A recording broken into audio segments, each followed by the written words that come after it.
I mean, what did Congressman Stark say a month ago about Arizona in a California town hall? He said, there's no border problem in Arizona. What did Senator Reid say? He said, there's no illegal aliens on construction in Nevada. Turns out they've got 36%, double the national average. They have the highest in the country. He just says it doesn't exist.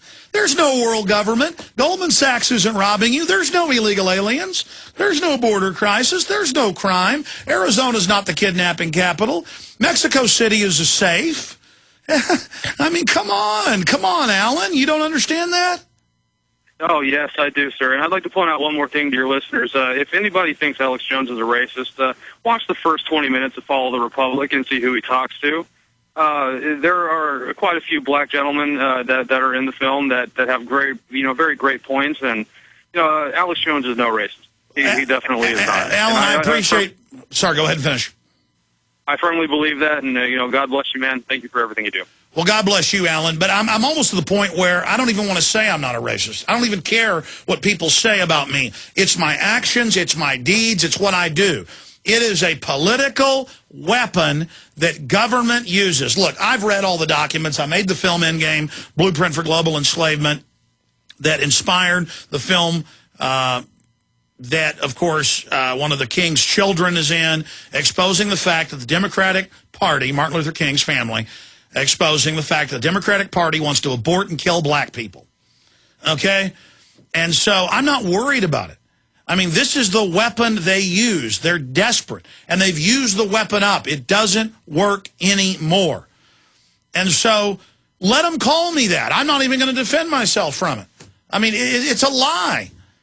It doesn't work anymore. They call everyone racist. I mean, since when does the Anti-Defamation League and Southern Poverty Law Center and NAACP, there's some actual good members of the NAACP around the country, but the national group, since when do we even care? I mean, since when do they speak as God up on the mountain and whatever they say is true? So they call Glenn Beck, Michelle Bachmann, myself, others racist with no evidence. Good. Discredit yourselves. I love it. Keep it up. It'd be like if somebody said I was a murderer or if somebody said I was a bank robber. It's not true. The person saying that discredits themselves with no evidence. Let's talk to Mark in Oregon. Mark, you're on the air. Hello, Alex. Hey, buddy.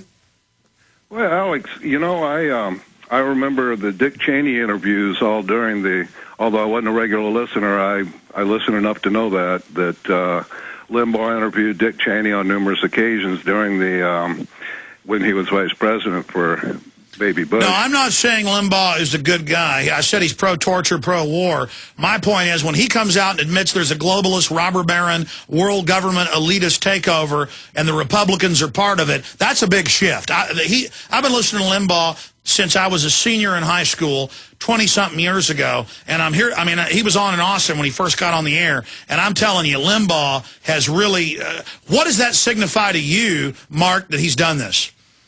Well, that leads right into what I was going to say next. Along with Limbaugh's support of things which we're all against for good reason, as well as Glenn Beck's plastic tears, which he applied before the program, as you exposed some months ago, I have no doubt that they're gatekeeping.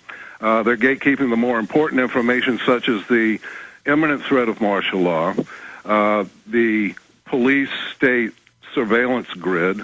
All of this is much more important for most of the American people not to know, but now it would seem we can deduce from this that since they're doing this, gatekeeping of this issue, that most of the American people actually are of a mind to already know this and basically want to go to the next step, so they're going to try to stop the next step. But God bless, Alex.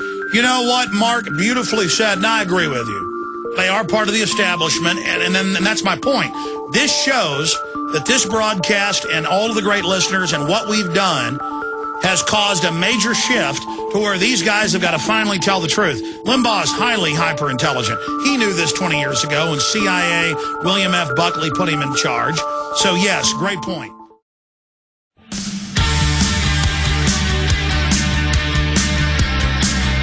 Okay, I want to go back to your calls, but first I want to shift gears into another subject. We've already talked some about this. This is multifaceted. Bram Resnick on News 12 out of Phoenix talked to Pinal County Sheriff Paul Babiou, who we interviewed a few weeks ago, and was demonizing him. It became national news that he's done hundreds of radio interviews, but he went on some show connected to white supremacist or something called The Political Cesspool. And again, I don't know the show, so I can't really speak to it. I don't want to talk about a show that I've never heard and have no knowledge of. But that's what the media said. But you can't believe anything they say, so I don't know if that's true. The point is, they were demonizing him for doing this show, and he's done hundreds of shows. They were demonizing Sheriff Joe Arpaio in the county that Phoenix is in at a big meet and greet with photos with hundreds of people, some reported white supremacist he posed with. I mean, you got to love that. That's like Ron Paul one time at a campaign event posed with some white supremacist. He didn't know that, but that's how they use the race card. That's how they manipulate this to demonize somebody. But what I loved about Babiou, and we have the full 12-minute interview linked up at Infowars.com, or you can go to Pinal County Sheriff Obama near borderline treason. Just search that term at Arizona Central, and you'll find the full interview. They kept attacking him over and over and over again, and he didn't back off. He didn't apologize. He didn't let them have the moral high ground, because that's what these social engineers do. They sit there like a teacher and like you're a bad child, and they said, you did this, you did that. You went on Alex Jones's show. And they mix together in the 12-minute interview. They bring me up over and over, and we're going to play a short clip in a moment. And they say, you went on a white supremacist show. You went on Alex Jones's show. When the guy is talking about another show, but then he brings my name in. And so the way that people receive this on the web and in the comments on the news story, and Kurt Nimmo called me Friday and said, you want me to write about this? And I said, I don't care what some Arizona Republic or Arizona Central or News 12 says about me. They're not even worth responding to. But the more I thought about it, it became quite a fracas on the internet, because people took it as if he was saying I was a white supremacist, and that's how it was meant to be taken.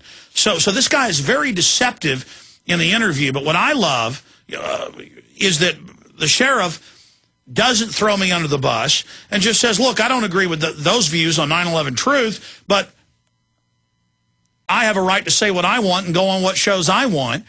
And then he says, well, you said Obama's borderline treason. And he says, well, I'm a sheriff. I'm elected by the people, and wearing my sheriff hat, I'm allowed to do that. Because the guy brought up, well, you're in the National Guard as well, and you might get in trouble.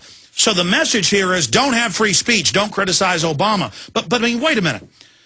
Obama, and this was actually brought up in another clip on the show, Senator Kyle was in a meeting with Obama, and Obama said, I want the crisis to get worse on the border. I want to use that to pass amnesty.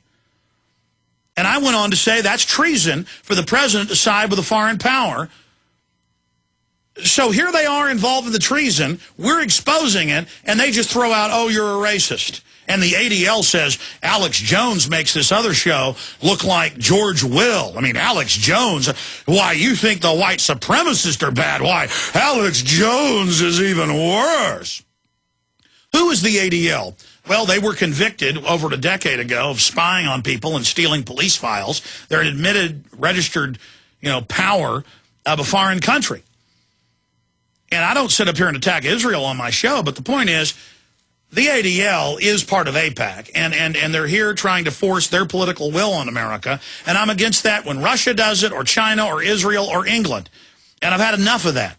So let's go ahead and play this clip where the ADL, why, they're God, and they say Alex Jones is bad because he doesn't want open borders, and he doesn't want government health care, and he doesn't want to turn our guns in. Man, he's the worst thing in the world.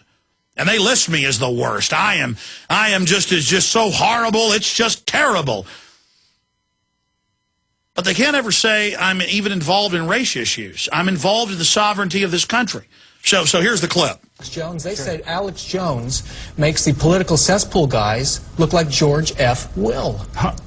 George, right.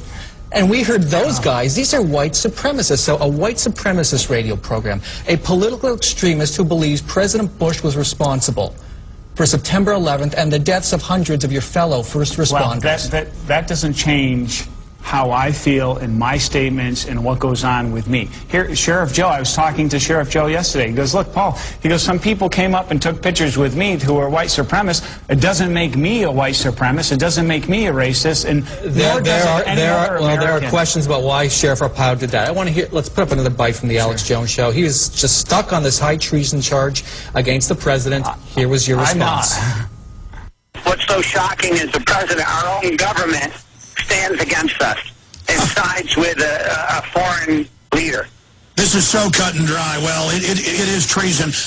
Dispute Alex Jones there. Again, do you believe the President of the United States is guilty of treason? I found it quite outrageous that our president was high-fiving President Calderon before Congress when the Democrats stood up, gave him a standing ovation in our nation's capital. This is outrageous, and I think they have to be accountable for what they're doing to our country.